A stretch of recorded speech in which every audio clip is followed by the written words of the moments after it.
नमस्कार सत श्रीकाल आप मेरा नाम मनदीप गुप्ता है तो अज असी पंजाब चंडीगढ़ मौजूद हाँ इतने देखो प्लीज खाली किया जाए। एक बुलारे ने बेनती है भी ब्रीफ में अपनी गल रखनी।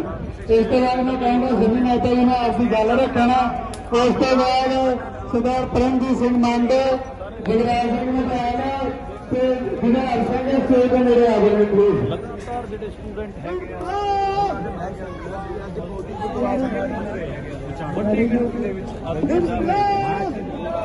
सब तो पहला राज्य के फतेह बोलो वाहिगुरू जी का खालसा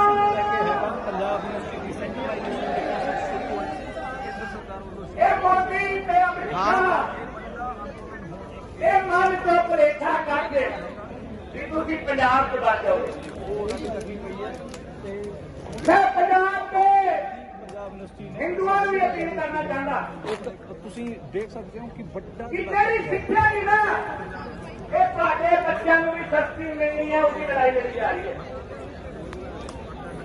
ये लड़ाई इस करके नहीं लड़ी जा रही। विद्यार्थी आगू हरमन मौजूद है। हरमन पिछले लगातार लग रहा है जिस हिसाब से केंद्र को अपने खानसा के पीछे भी अपना एक स्टेप आगे का पड़ा के सेनेट ਦੇ ਡੇਟ ਅਨਾਉਂਸ ਹੋਣੀ ਰਹੀ ਹੈ। ਹਾਂਜੀ ਮੋਰਚੇ ਦੀ ਇੱਕੋ ਮੰਗ ਸੀਗੀ ਸੈਨੇਟ ਬਹਾਲ ਕੀਤੀ ਜਾਵੇ ਤੇ ਉਹਦਾ ਸ਼ਡਿਊਲ ਜਾਰੀ ਕੀਤਾ ਜਾਵੇ ਇਲੈਕਸ਼ਨਾਂ ਦਾ ਤੇ ਉਹ ਹੁਣ ਲਗਭਗ ਜਿਵੇਂ ਆਪਾਂ ਕਹਿਣਾ ਕਿ ਹਾਥੀ ਲੰਘ ਗਿਆ ਪੂਛ ਰਹਿ ਗਈ। ਉਹਨਾਂ ਸੈਂਟਰ ਸਰਕਾਰ ਨੂੰ ਆਪਦੇ ਪਿਛਲੇ 10-11 ਸਾਲਾਂ ਦੇ ਵਿੱਚ ਦੂਜੀ ਵਾਰੀ ਹੈ ਕਿ ਮੋਦੀ ਸਰਕਾਰ ਨੂੰ ਯੂ ਟਰਨ ਲੈਣਾ ਪਿਆ। ਪਹਿਲਾਂ ਕਿਸਾਨ ਅੰਦੋਲਨ ਵੇਲੇ, ਦੂਜਾ ਪੰਜਾਬ ਯੂਨੀਵਰਸਿਟੀ ਦੇ ਸੈਨੇਟ ਦੇ ਮਾਮਲੇ ਦੇ ਵਿੱਚ ਤੇ ਇੱਕ ਹਫ਼ਤੇ ਦੇ ਵਿੱਚ ਹੀ ਜਿਹੜਾ ਵਿਦਿਆਰਥੀਆਂ ਦਾ ਉਭਾਰ ਆ ਜਾਂ ਪੰਜਾਬ ਤੇ ਹਰਿਆਣੇ ਦੇ ਲੋਕਾਂ ਦਾ ਜਿਹੜਾ ਰਿਸਪੌਂਸ ਦਿੱਤਾ ਇਹਨੂੰ ਖਾਸ ਕਰ ਪੰਜਾਬ ਦੇ ਲੋਕ ਵਿੱਚੋਂ ਜਿਹੜੀ ਆਵਾਜ਼ ਉੱਠੀ ਪੰਜਾਬ ਦੇ ਮੰਗਾਂ ਨੂੰ ਲੈ ਕੇ ਬਾਕੀ ਸਿਆਸੀ ਮੁੱਦਿਆਂ ਨੂੰ ਲੈ ਕੇ ਵੀ ਜਿਹੜੀ ਚੇਤਨਾ ਜਾ ਰਹੀ ਸੀ ਨੌਜਵਾਨੀ ਦੇ ਵਿੱਚ ਉਹਦੇ ਤੋਂ ਘਬਰਾ ਕੇ ਇਹਨਾਂ ਨੇ ਹਫ਼ਤੇ ਦੇ ਵਿੱਚ ਹੀ ਆਪਦੇ ਜਿਹੜੇ ਕਹਿੰਦੇ ਸੀਗੇ ਕਿ ਇਹਨਾਂ ਨੂੰ ਕੋਈ ਝੁਕਾ ਨਹੀਂ ਸਕਦਾ ਅੱਜ ਵਿਦਿਆਰਥੀਆਂ ਤੇ ਪੰਜਾਬ ਦੇ ਲੋਕਾਂ ਨੇ ਇਹਨਾਂ ਨੂੰ ਦੂਜੀ ਵਾਰ ਝੁਕਾ ਲਿਆ। ਅੱਛਾ ਜਿਹੜਾ ਇਹ ਪੂਰੇ ਪੰਜਾਬ ਯੂਨੀਵਰਸਿਟੀ ਨੂੰ ਖੋਣ ਦਾ ਸੈਂਟਰ ਨੇ ਇੱਕ ਪ੍ਰੋਗਰਾਮ ਰਚ ਲਿਆ ਸੀ, ਇੱਕ ਪੂਰਾ ਉਹਨਾਂ ਨੇ ਸਿਰ ਲਿਆ ਸੀ ਸਾਰਾ ਸਿਸਟਮ, ਉਹਨੂੰ ਤੁਸੀਂ ਕਿਵੇਂ ਦੇਖਦੇ ਹੋ? ਕੀ ਚਾਹ ਰਹੇ ਸੀਗੇ? ਗੱਲ ਤਾਂ ਇੱਥੋਂ ਤੱਕ ਗਈ ਕਿ ਚੰਡੀਗੜ੍ਹ ਨੂੰ ਵੀ ਉਹ ਖੋਹ ਲੈਣਗੇ। ਕੀ ਸਾਰਾ ਇਹ ਮਾਜ਼ਰਾ ਤੁਹਾਨੂੰ ਤੁਸੀਂ ਦੇਖਦੇ ਹੋ? ਸਰਕਾਰ ਵੱਲੋਂ ਜਿਹੜੇ ਅਟੈਂਪਟ ਕੀਤਾ ਗਿਆ ਇਹਨੂੰ ਕਿਵੇਂ ਦੇਖਦੇ ਹੋ? ਦੇਖੋ ਇਹਨਾਂ ਦਾ ਇਹ ਅਟੈਂਪਟ ਪਿਛਲੇ ਲੰਮੇ ਟਾਈਮ ਤੋਂ ਚੱਲ ਰਿਹਾ ਗਾ। ਖਾਸ ਕਰ 2018-19 ਤੋਂ ਇਹ ਸੈਨੇਟ ਦੇ ਵਿੱਚ ਗਵਰਨੈਂਸ ਰਿਫਾਰਮ ਦੇ ਨਾਮ ਦੇ ਉੱਤੇ ਕਮੇਟੀਆਂ ਬਣਨੀਆਂ ਸ਼ੁਰੂ ਹੋ ਗਈਆਂ। ਕਰੋਨਾ ਤੋਂ ਬਾਅਦ ਇਹਨਾਂ ਨੇ 1.5 ਸਾਲ ਇਲੈਕਸ਼ਨ ਨਹੀਂ ਕਰਾਏ ਸੈਨੇਟ ਦੇ। ਉਸ ਤੋਂ ਬਾਅਦ 21 ਦੇ ਵਿੱਚ ਵੀ ਇਹਨਾਂ ਨੇ ਸੈਨੇਟ ਦੇ ਇਲੈਕਸ਼ਨ ਧਰਨੇ ਤੋਂ ਬਾਅਦ, ਪ੍ਰੋਟੈਸਟ ਤੋਂ ਬਾਅਦ ਪ੍ਰੈਸ਼ਰ ਜਾ ਕੇ ਕਰਾਉਣੇ ਪਏ। ਉਦੋਂ ਵੀ ਇਹ 1.5 ਸਾਲ ਟੈਨਿਓਰ ਸੈਨੇਟ ਦਾ ਖਾ ਗਏ। 2024 ਦੇ ਵਿੱਚ ਹੀ ਟੈਨਿਓਰ ਦੁਬਾਰਾ ਖਤਮ ਕਰਤਾ ਸੈਨੇਟ ਦਾ। ਉਹ ਕਮੇਟੀ ਦੇ ਵਿੱਚ ਹੀ ਇਹ ਸਵਾਰਥਾ ਸੀ ਕਿਉਂਕਿ ਬੀਜੇਪੀ ਆਰਐਸਐਸ ਜਿਹੜਾ ਐਜੂਕੇਸ਼ਨ ਨੂੰ ਲੈ ਕੇ ਏਜੰਡਾ ਗਾ ਉਹਦੇ 'ਚ ਸਿਲੇਬਸ ਦਾ ਐਂਗਲ ਵੀ ਆ, ਅਪਾਇੰਟਮੈਂਟਾਂ ਦਾ ਮਸਲਾ ਵੀ ਉਹਦੇ ਵਿੱਚ। ਕਿਉਂਕਿ ਪੰਜਾਬ ਯੂਨੀਵਰਸਿਟੀ ਸਿਰਫ ਕੈਂਪਸ ਨਹੀਂ ਹੈਗਾ, ਇਹਦੇ ਨਾਲ ਪੰਜਾਬ ਦੇ 200 ਕਾਲਜ ਨੇ। ਪਰ ਪੰਜਾਬ ਦੇ ਅੰਦਰ ਆ ਜਿਹੜਾ ਐਜੂਕੇਸ਼ਨ ਦੇ ਜ਼ਰੀਏ ਉਹਨਾਂ ਦੇ ਵਿਚਾਰਧਾਰਕ ਏਜੰਡਾ ਪੁਸ਼ ਕਰਨਾ ਤੇ ਅਪਾਇੰਟਮੈਂਟਾਂ ਦੇ ਜ਼ਰੀਏ ਜਿਹੜਾ ਫੈਕਲਟੀ ਦੇ ਵਿੱਚੋਂ ਸਾਰੇ ਲੋਕਾਂ ਨੂੰ ਆਪਦੇ ਨਾਲ ਲਾਉਣਾ, ਆਪਦਾ ਵਿਚਾਰਧਾਰਕ ਪ੍ਰਭਾਵ ਵੀ ਤੇ ਆਪਦਾ ਸਿਆਸੀ ਪ੍ਰਭਾਵ ਵੀ ਪੰਜਾਬ ਦੇ ਵਿੱਚ ਅੱਗੇ ਵਧਾਉਣਾ, ਉਹਦੀ ਖਾਤਰ ਇਹ ਯੂਨੀਵਰਸਿਟੀ ਨੂੰ ਇੱਕ ਆਪਦੇ ਸਟ੍ਰੈਟੇਜਿਕ ਪੁਆਇੰਟ ਦੇ ਤੌਰ ਤੇ ਵਰਤਣਾ ਚਾਹੁੰਦੇ ਨੇ ਤੇ ਉਹਦੀ ਖਾਤਰ ਇਹ ਸੈਨੇਟ ਨੂੰ ਭੰਗ ਕਰਨਾ ਚਾਹੁੰਦੇ ਨੇ। ਸੈਨੇਟ ਦਾ ਕੰਟਰੋਲ ਪੂਰੀ ਤਰ੍ਹਾਂ ਵਾਈਸ ਚਾਂਸਲਰ ਨਵੀਂ ਜੋ ਇਹਨਾਂ ਨੇ ਪ੍ਰਪੋਜ਼ਲ ਦਿੱਤਾ ਸੀ ਉਹਦੇ 'ਚ ਸਿੰਡੀਕੇਟ ਵੀ ਨੋਮੀਨੇਟਡ ਕਰਤੀ। ਪਹਿਲਾਂ ਸੈਨੇਟ ਦੇ ਵਿੱਚ ਸਿੰਡੀਕੇਟ ਬਣਦੀ ਹੈ ਤਾਂ ਮਤਲਬ ਡੈਮੋਕ੍ਰੈਟਿਕ ਐਸਪੈਕਟ ਪੂਰੀ ਤਰ੍ਹਾਂ ਖਤਮ ਕਰਕੇ ਪੂਰੀ ਪਾਵਰ ਵਾਈਸ ਚਾਂਸਲਰ ਨੂੰ ਦੇਤੀ। ਤਾਂ ਉਹਦੇ ਨਾਲ ਚੰਮਦੀਆਂ ਜਿਹਨੂੰ ਕਹਿੰਦੇ ਕਿ ਚੰਮਦੀਆਂ ਚਲਾਉਣਾ ਚਾਹੁੰਦੇ ਸੀ ਕੈਂਪਸ ਤੇ 200 ਕਾਲਜਾਂ ਦੇ ਵਿੱਚ। ਤੇ ਉਹ ਜਿਹੜੇ ਇਹਨਾਂ ਦੇ ਮਨਸੂਬੇ ਨੇ ਉਹ ਇਹਨਾਂ ਦਾ ਐਜੂਕੇਸ਼ਨ ਨੂੰ ਲੈ ਕੇ ਆ ਕੇ ਐਨਈਪੀ ਦੇ ਅੰਦਰ ਵੀ ਕਿ ਕਾਲਜਾਂ ਨੂੰ ਬਿਲਕੁਲ ਆਟੋਨੋਮਸ ਦੇ ਨਾਂ ਤੇ ਯੂਨੀਵਰਸਿਟੀਆਂ ਕਾਲਜਾਂ ਨੂੰ ਫੰਡ ਤੋਂ ਵੀ ਪਿੱਛੇ ਹਟਣਾ ਤੇ ਆਪਦਾ ਜਿਹੜਾ ਹਿੰਦੂਤਵ ਦਾ ਏਜੰਡਾ ਗਾ ਐਜੂਕੇਸ਼ਨ ਦੇ ਵਿੱਚ ਉਹ ਵੀ ਪੁਸ਼ ਕਰਨਾ, ਇਹ ਸਾਰੀ ਇਹਨਾਂ ਦੀ ਕੋਸ਼ਿਸ਼ ਆ ਤੇ ਉਹਦੇ ਉਲਟ ਅੱਜ ਲੋਕ ਖੜੇ ਹੋਏ ਨੇ ਜੀ। ਤੇ ਪੰਜਾਬ ਦੇ ਜਿਹੜੇ ਲੋਕ ਜਿਹੜਾ ਇਹਦਾ ਰਿਸਪੌਂਸ ਪੰਜਾਬ ਦੇ ਲੋਕਾਂ ਨੂੰ ਮਿਲਿਆ ਹੈਗਾ ਤੁਸੀਂ ਇਹਨੂੰ ਕਿਵੇਂ ਦੇਖਦੇ ਹੈਗੇ? ਮਤਲਬ 95% ਤਾਂ ਆਪਾਂ ਕਹਿ ਸਕਦੇ ਹਾਂ ਕਿ ਜਿਹੜੀ ਸਰਕਾਰ ਹੈ ਉਹ ਝੁਕ ਚੁੱਕੀ ਹੈ ਪੰਜਾਬੀਆਂ ਦੀ। ਤੁਸੀਂ ਜਿਹੜਾ ਇਹ ਰਿਸਪੌਂਸ ਮਿਲਿਆ ਫਿਰ ਵੀ ਮਤਲਬ ਇੰਨੇ ਵੱਡਾ ਦੇਖਣ ਨੂੰ ਮਿਲਿਆ। ਕੱਲ੍ਹ ਚੰਡੀਗੜ੍ਹ ਪੁਲਿਸ ਵੀ ਰੋਕਾਂ ਲਾ ਰਹੀਆਂ ਸੀ। ਅੱਜ ਸਵੇਰੇ ਵੀ ਆਪਾਂ ਦੇਖਿਆ ਵਿਦਿਆਰਥੀਆਂ ਨੂੰ ਵੀ ਯੂਨੀਵਰਸਿਟੀ 'ਚ ਐਂਟਰ ਨਹੀਂ ਹੋਣ ਦਿੱਤਾ ਜਾ ਰਿਹਾ ਸੀ। ਜਿਹੜੇ ਪੰਜਾਬ ਪੁਲਿਸ ਹੈਗੀ ਆ ਉਹਨੇ ਵੀ ਨਾਕੇਬੰਦੀ ਕੀਤੀ ਹੋਈ ਸੀ। ਤੁਸੀਂ ਕਿਵੇਂ ਦੇਖਦੇ ਹੋ?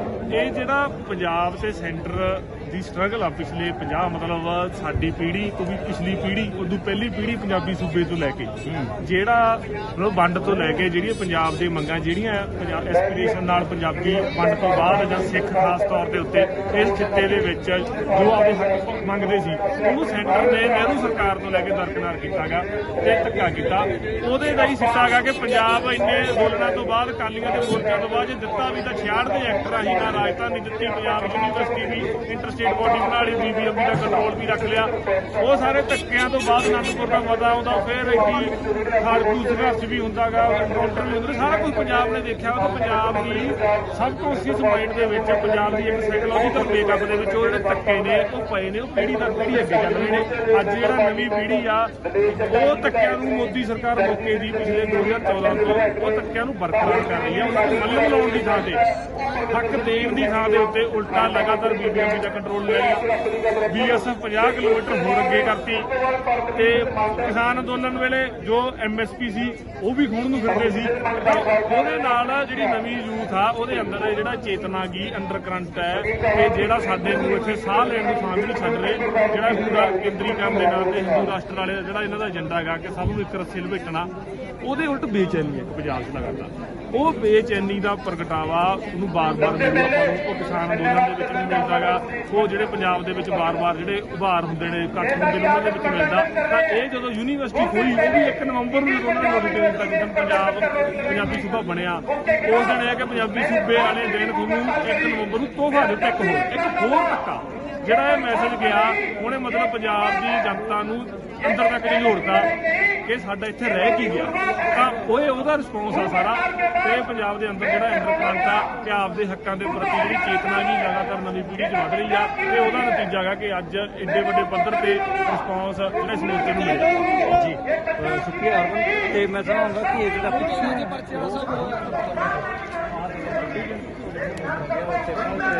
ਤੁਹਾਨੂੰ ਖਾਲਸਾਈ ਝੰਡੇ ਵੀ ਦਿਖਣਗੇ, ਨਿਸ਼ਾਨ ਸਾਹਿਬ ਦੇ ਝੰਡੇ ਦਿਖਣਗੇ, ਤੁਹਾਨੂੰ ਕਿਸਾਨ ਯੂਨੀਅਨਾਂ ਦੇ ਝੰਡੇ ਦਿਖਣਗੇ, ਮੁਲਾਜ਼ਮਾਂ ਦੇ ਝੰਡੇ ਦਿਖਣਗੇ। ਲਗਾਤਾਰ ਜਿਹੜੇ ਅੱਡ ਸੈਕਸ਼ਨ ਹੈਗੇ ਪੰਜਾਬ ਦੇ ਉਹ ਇੱਥੇ ਪਹੁੰਚੇ ਹਨ ਤੇ ਕਰਮਚਾਰੀ ਤੋਂ ਲੈ ਕੇ ਕਿਸਾਨ ਮਜ਼ਦੂਰ ਜਥੇਬੰਦੀਆਂ ਸਾਰੇ ਪਹੁੰਚੇ ਹੋਏ ਹੈਗੇ ਤੇ ਲਗਾਤਾਰ ਤੁਹਾਨੂੰ ਇਹ ਜਿਹੜਾ ਰਿਸਪੌਂਸ ਹੈ ਦੇਖਣ ਨੂੰ ਮਿਲ ਰਿਹਾ ਹੈਗਾ। ਲੰਗਰ ਸੇਵਾ ਚੱਲ ਰਹੀ ਹੈ ਤਾਂ ਜਿਹੜਾ ਇੱਕ ਸੇਵਾ ਉਦੋਂ ਤੋਂ ਲੱਗਦਾ ਹੈ ਉਦੋਂ ਜਿਹੜੇ ਅੰਦੋਲਨਕਾਰੀ ਹੁੰਦੇ ਲੜਨ ਵਾਲੇ ਹੁੰਦੇ ਉਹਨਾਂ ਨੂੰ ਵੀ ਜਿਹੜੇ ਕੁਛ ਟਾਈਮ ਪਹਿਲਾਂ ਧੱਕੇ ਕਰਦੇ ਸੀ ਉਹ ਵੀ ਗੁਰੂ ਦੇ ਲੰਗਰ 'ਚ ਆ ਕੇ ਲੰਗਰ ਛਕਣੀ ਹੁੰਦੀ ਤੇ ਇਹ ਇੱਕ ਭਾਈਚਾਰੇ ਵਾਲੀ ਉਹ ਹਮੇਸ਼ਾ ਸਿੱਖਾਂ ਵਿੱਚ ਉਹਦਾ ਵੀ ਨਜ਼ਾਰਾ ਆਪਾਂ ਉਹ ਵੀ ਸਿੱਖੀ ਸਪਿਰਿਟ ਦੀ ਆਪਾਂ ਦੇਖਣ ਨੂੰ ਅਸੀਂ ਪੱਤਰਕਾਰ ਵੀ ਇਹਨਾਂ ਲੰਗਰ ਬਾਬੇ ਦੇ ਲੰਗਰ ਤੇ ਹੀ ਪ੍ਰਸ਼ਾਦਾ ਛਕ ਰਹੇ ਹੁੰਦੇ ਆ ਤੇ ਇਹ ਪੂਰਾ ਜਿਹੜਾ ਬਣਿਆ ਹੋਇਆ ਸਾਡੇ ਨਾਲ ਪੱਤਰਕਾਰ ਵਿਕਰਮ ਮੌਜੂਦ ਹੈ ਨਾ, ਇਹ ਵੀ ਪ੍ਰਸ਼ਾਦਾ ਛਕ ਰਹੇ ਨੇ। ਸਰ ਇਹ ਜਿਹੜੀ ਸਿੱਖੀ ਸਪਿਰਿਟ ਦੇਖਣ ਨੂੰ ਮਿਲ ਰਹੀ ਹੈ ਆਪਾਂ ਨੂੰ, ਕਮਾਲ ਦੀ ਗੱਲ ਹੈ ਮਨਦੀਪ ਜੀ। ਦੇਖੋ ਤੁਸੀਂ ਬਹੁਤ ਸੀਨੀਅਰ ਜਰਨਲਿਸਟ ਹੋ, ਤੁਸੀਂ ਕਿਸਾਨ ਅੰਦੋਲਨ ਵੀ ਕਵਰ ਕੀਤਾ। ਕਿਸਾਨ ਅੰਦੋਲਨ ਵੀ ਮੈਨੂੰ ਲੱਗਦਾ ਇਸੇ ਲੰਗਰ ਦੀ ਬਦੌਲਤ ਤੇ ਜਿੱਤਿਆ ਗਿਆ। ਜੇ ਕਹੋਗੇ ਜੇ ਭੁੱਖੇ ਤੋਂ ਤਾਂ ਬੀਨ ਵੀ ਨਹੀਂ ਵੱਜਦੀ, ਭੁੱਖੇ ਤੋਂ ਭਜਨ ਵੀ ਨਹੀਂ ਹੁੰਦਾ। ਇਹ ਸਾਰੇ ਦੇ ਜਾ ਰਹੇ ਇਹਨਾਂ ਨੇ ਇੱਥੇ ਜਾ ਕੇ ਤੇ ਫਿਰ ਵਾਪਸ ਕਰਨ ਨੂੰ ਜਾਣਾ ਕਿਉਂਕਿ ਬੈਠੇ ਰਹੋ ਇੱਥੇ ਟਿਕ ਕੇ। ਖੈਰ ਗੱਲ ਇਹ ਹੈ ਕਿ ਗੁਰੂ ਨਾਨਕ ਸਾਹਿਬ ਦਾ ਜਿਹੜਾ ਫਲਸਫਾ ਉਸੇ ਤੇ ਸਿੱਖੀ ਚੱਲਦੀ ਹੈ ਔਰ ਮੈਨੂੰ ਲੱਗਦਾ ਕਿ ਲੰਗਰ ਬਹੁਤ ਇੱਕ ਸਟਰੋਂਗ ਉਹ ਚੀਜ਼ ਆ ਕਿ ਕਿਸੇ ਵੀ ਅੰਦੋਲਨ ਨੂੰ ਜਿੱਤਣਾ ਤੁਸੀਂ। ਔਰ ਇਹ ਕਿਸਾਨ ਅੰਦੋਲਨ ਦੇ ਵਿੱਚ ਜਾਂ ਪਿੰਡਾਂ ਦੇ ਵਿੱਚ ਵੀ ਜਿੱਥੇ ਧਰਨੇ ਲੱਗਦੇ ਆ ਉੱਥੇ ਚੀਜ਼ਾਂ ਸਾਨੂੰ ਆਮ ਤੌਰ ਤੇ ਦੇਖਣ ਨੂੰ ਮਿਲ ਜਾਂਦੀਆਂ। ਚੰਡੀਗੜ੍ਹ ਯੂਨੀਵਰਸਿਟੀ ਵੀ ਸਾਨੂੰ ਇੱਕ ਪੰਜਾਬ ਯੂਨੀਵਰਸਿਟੀ ਵੀ ਦੇਖਣ ਨੂੰ ਮਿਲੀ। ਮੈਨੂੰ ਲੱਗਦਾ ਕਿ ਚੜ੍ਹਦੀ ਕਲਾ ਦਾ ਸੁਨੇਹਾ ਵੀ ਹੈ ਕਿ ਭਾਈ ਤਕੜੇ ਰਹੋਗੇ ਤਾਂ ਡਟੇ ਰਹੋਗੇ। ਬਿਲਕੁਲ ਇਹ ਭੋਜਨ ਤੋਂ ਵੱਧ ਕੇ ਇੱਕ ਚੜ੍ਹਦੀ ਕਲਾ ਦਾ ਸੁਨੇਹਾ ਵੀ ਹੈ ਤੇ ਲਗਾਤਾਰ ਜਿਹੜੇ ਲੋਕ ਹੈਗੇ ਆ ਇਹ ਪਿੱਛੇ ਪੰਜਾਬ ਯੂਨੀਵਰਸਿਟੀ ਹਾਸਟਲ ਹੈਗੇ ਆ, ਉਹ ਹੋਸਟਲਾਂ ਦੇ ਵਿੱਚ ਵੀ ਜਿਹੜੇ ਵਿਦਿਆਰਥੀ ਹੋਸਟਲਾਂ ਦੇ ਰਹਿਣ ਵਾਲੇ ਵੀ ਉੱਥੇ ਖੜੇ ਹੋ ਕੇ ਨਜ਼ਾਰਾ ਲੈ ਰਹੇ ਨੇ। ਜਿਹੜੀ ਸੜਕਾਂ ਤੁਸੀਂ ਦੇਖੋਗੇ ਪੰਜਾਬ ਯੂਨੀਵਰਸਿਟੀ ਦੀਆਂ ਅੱਜ ਦੇ ਟਾਈਮ ਸਾਰੀਆਂ ਭਰੀਆਂ ਹੋਈਆਂ ਨੇ, ਤਕਰੀਬਨ 10,000 ਤੱਕ ਇੱਥੇ ਪੰਜਾਬੀਆਂ ਨੇ ਹੋ ਗਿਆ ਤੇ ਇਹ ਸੈਂਟਰਲ ਸੜਕ ਹੈ ਹੁਣ ਵੀ ਜੇ ਉੱਧਰ ਵਧਾਉਂਗੇ ਤਾਂ ਲਗਾਤਾਰ ਲੋਕਾਂ ਦੇ ਜਿਹੜੇ ਕਾਫਲੇ ਹੈਗੇ ਲੋਕ ਜਿਹੜੇ ਹੈਗੇ ਉਹ ਗੇਟ ਨੰਬਰ 1 ਤੋਂ ਆ ਰਹੇ ਹੈਗੇ ਤੇ ਜੇ ਇੱਧਰ ਨੂੰ ਵਧਾਉਂਗੇ ਜਿੱਧਰ ਪੂਰਾ ਮੋਰਚਾ ਚੱਲ ਰਿਹਾ ਹੈਗਾ ਉੱਧਰ ਆਖਰ ਤੱਕ ਤਕਰੀਬਨ ਜੇ ਆਪਾਂ 400 ਮੀਟਰ ਲੰਬਾ ਇਹ ਪੂਰਾ पूरी सड़क है सारी की सारी भरी हुई है लोगों को तो लोग इतने लगातार मोर्चे पर खड़े हुए हैं।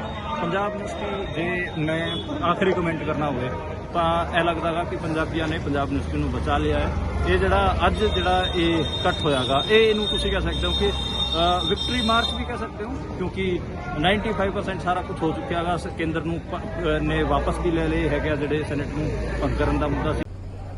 ਸਾਡੇ ਨਾਲ ਸੀਨੀਅਰ ਪੱਤਰਕਾਰ ਹਮੀਰ ਸਿੰਘ ਮੌਜੂਦ ਹਨ। ਸਰ ਇਹ ਜਿਹੜਾ ਪੂਰਾ ਅੰਦੋਲਨ ਚੱਲ ਰਿਹਾ ਹੈਗਾ ਪੰਜਾਬ ਯੂਨੀਵਰਸਿਟੀ ਨੂੰ ਬਚਾਉਣ ਦਾ ਨਹੀਂ ਤੁਸੀਂ ਕਿਵੇਂ ਦੇਖਦੇ ਹੋ ਤੇ ਅੱਜ ਇੰਨਾ ਇਕੱਠ ਹੋਇਆਗਾ ਪੂਰੇ ਪੰਜਾਬ ਤੋਂ ਇੰਨੇ ਲੋਕ ਆਏ ਨੇ ਇੱਥੇ ਤੇ ਇੰਨੇ ਸਟੂਡੈਂਟ ਇਕੱਠਾ ਹੈਗਾ ਅੱਡ ਕਾਲਜਾਂ ਦੇ ਵੀ ਤੇ ਇੱਧਰ ਪੰਜਾਬ ਯੂਨੀਵਰਸਿਟੀ ਦੇ ਵੀ ਕਿਵੇਂ ਦੇਖਦੇ ਹੋ ਇਸ ਨੂੰ? ਬਿਲਕੁਲ ਪਹਿਲੀ ਗੱਲ ਤਾਂ ਇਹ ਹੈ ਇਹਦਾ ਮਤਲਬ ਲੋਕਾਂ 'ਚ ਇੱਕ ਚੇਤਨਾ ਦਾ ਪ੍ਰਵਾਹ ਆ ਰਿਹਾ ਹੈ ਨਵੇਂ ਵਿਦਿਆਰਥੀਆਂ ਦੇ ਵਿੱਚ ਵੀ ਕਿ ਜੇ ਇਸ ਦੇਸ਼ ਦੇ ਵਿੱਚ ਇਕੱਲੀ ਯੂਨੀਵਰਸਿਟੀ ਨਹੀਂ ਜੇ ਜਮਹੂਰੀਅਤ ਚਲੀ ਗਈ ਤਾਨਾਸ਼ਾਹੀ ਰੁਚੀਆਂ ਦਾ ਜਿਹੜਾ ਦੌਰ ਚੱਲ ਰਿਹਾ ਹੈ ਇਹ ਉਹਦੇ ਅਗੇਂਸਟ ਬਾਕੀ ਦੀਆਂ ਸਟਰਗਲ ਜਿਹਦਾ ਇੱਕ ਹਿੱਸੇ ਦੇ ਵਜੋਂ ਮੈਨੂੰ ਲੱਗਦਾ ਕਿ ਹੈਗਾ ਕਿ ਜੇ ਯੂਨੀਵਰਸਿਟੀ ਦੀ ਡੈਮੋਕ੍ਰੈਟਿਕ ਬਾਡੀ ਤੁਸੀਂ ਭੰਗ ਕਰ ਦਿਓਗੇ ਉਸ ਯੂਨੀਵਰਸਿਟੀ ਦੇ ਵਿੱਚ ਸੈਨੇਟ ਹੈ ਸਿੰਡੀਕੇਟ ਹੈ ਉਹ ਤੁਸੀਂ ਨੋਮੀਨੇਟ ਕਰ ਦੋਗੇ ਜਾਂ ਬਿਲਕੁਲ ਸੀਮਿਤ ਕਰ ਦੋਗੇ ਤੇ ਸੈਂਟਰਲਾਈਜ਼ ਕਰ ਲੋਗੇ ਲੋਕਾਂ ਦੀ ਪਾਰਟਿਸਿਪੇਸ਼ਨ ਘਟੇਗੀ ਤਾਂ ਇਹਦਾ ਮਤਲਬ ਇਹ ਖਤਰਾ ਹੈ ਬੇਹੱਦ ਜ਼ਿਆਦਾ ਅੱਗੇ ਜਾ ਕੇ।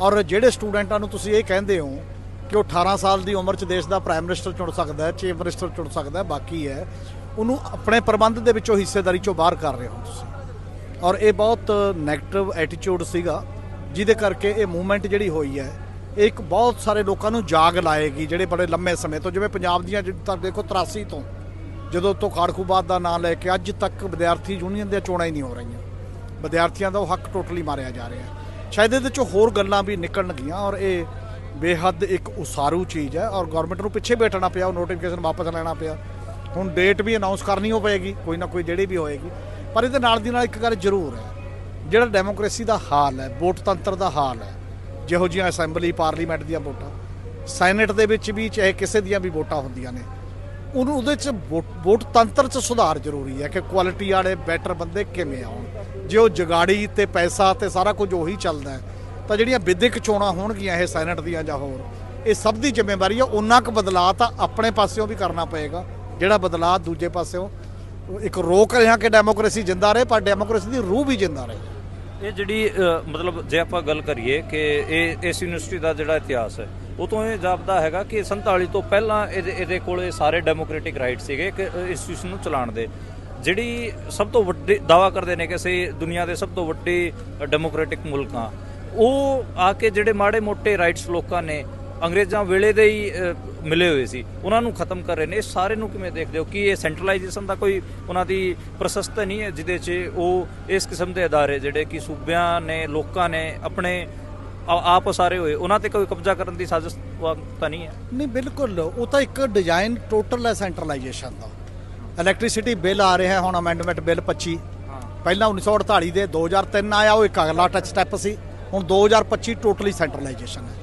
ਇਸੇ ਤਰ੍ਹਾਂ ਇਨਵਾਇਰਨਮੈਂਟ ਦਾ ਬਿੱਲ ਆ ਰਿਹਾ ਜਿਹਦੀ ਤਾਂ 60 ਦਿਨ 'ਚ ਮੰਗੀਆਂ ਨੇ ਉਹ ਟੋਟਲੀ ਜਿਹੜੇ ਸਟੇਟਾਂ ਦੇ ਪੋਲੂਸ਼ਨ ਕੰਟਰੋਲ ਬੋਰਡ ਵਗੈਰਾ ਸੀ ਉਹਨਾਂ ਦੀਆਂ ਨਿਯੁਕਤੀਆਂ ਉਹਨਾਂ ਦੀਆਂ ਹਟਾਉਣ ਦੀਆਂ ਉਹ ਸਾਰਾ ਕੁਝ ਉਧਰ ਸੈਂਟਰਲਾਈਜੇਸ਼ਨ ਆ ਰਿਹਾ ਔਰ ਇਸੇ ਢੰਗ ਦੇ ਨਾਲ ਐਜੂਕੇਸ਼ਨ ਪਾਲਿਸੀ ਜਿਹੜੀ ਨਵੀਂ ਆਈ ਹੈ ਜਿਹਦੇ 'ਚ ਸਟੇਟਾਂ ਦਾ ਸਟੇਕ ਸੀਗਾ ਉਹ ਸੈਂਟਰਲਾਈਜੇਸ਼ਨ ਵੱਲ ਵੱਧ ਰਿਹਾ ਹੁਣ ਜਿਹੜੀਆਂ ਇਹ ਚੀਜ਼ਾਂ ਵਾਪਰ ਵੀ ਰਹੀਆਂ ਨੇ ਜਿਸ ਲੈਵਲ ਦੇ ਉੱਤੇ ਇਹ ਉਹਦਾ ਹਿੱਸਾ ਨੇ ਪੰਜਾਬ ਯੂਨੀਵਰਸਿਟੀ ਦੀ ਸੈਨੇਟ ਭੰਗ ਕਰਨਾ ਜਾਂ ਉਹਨੂੰ ਇਹ ਨਾ ਦੇਣਾ ਇਹ ਵੱਡੇ ਸੈਂਟਰਲਾਈਜੇਸ਼ਨ ਦੇ ਡਿਜ਼ਾਈਨ GST ਆਈ ਸੈਂਟਰਲਾਈਜੇਸ਼ਨ ਹੋ ਗਿਆ ਸੂਬਿਆਂ ਦੇ ਹੱਕ ਟੈਕਸ ਲਾਉਣ ਤੇ ਹਟਾਉਣ ਦਾ ਵੀ ਖਤਮ ਹੋ ਗਿਆ ਤੁਸੀਂ NIA ਤੇ UAPA ਅਮੈਂਡ ਕੀਤੇ ਸਾਰਾ ਸਾਈਬਰ ਕ੍ਰਾਈਮ ਦਾ ਤੁਸੀਂ ਹੁਣ NIA ਵਾਲੇ ਆ ਕੇ ਮਤਲਬ ਇੱਕੋ ਥਾਣਾ ਦਿੱਲੀ ਦੇ ਵਿੱਚ ਸਾਰੇ ਦੁਨੀਆ ਦੇ ਦੇਸ਼ ਦੇ ਵਿੱਚ ਜਾ ਕੇ ਜਿੱਥੋਂ ਮਰਜ਼ੀ ਫੜ ਸਕਦੇ ਹੋ ਜਿਹਨੂੰ ਮਰਜ਼ੀ 5-5 ਸਾਲ ਦੀਆਂ ਜ਼ਮਾਨਤਾਂ ਨਹੀਂ ਹੁੰਦੀਆਂ ਉਮਰ ਖਾਲਤ ਤੋਂ ਲੈ ਕੇ ਸਾਰੇ ਲੋਕ ਬੈਠੇ ਹੋਏ ਨੇ ਤੁਹਾਡੇ ਸਾਹਮਣੇ ਸਕਾਲਰ ਬੰਦੇ ਨੇ ਕੋਈ ਇਸ ਲੈਵਲ ਦੀ ਗੱਲ ਨਹੀਂ ਸੀ ਇਸ ਕਰਕੇ ਸੈਂਟਰਲਾਈਜੇਸ਼ਨ ਦਾ ਹੀ ਪੜਾਅ ਹੈ ਲੋਕਾਂ ਨੂੰ ਡੀਸੈਂਟਰਲਾਈਜੇਸ਼ਨ ਆਫ ਪਾਵਰ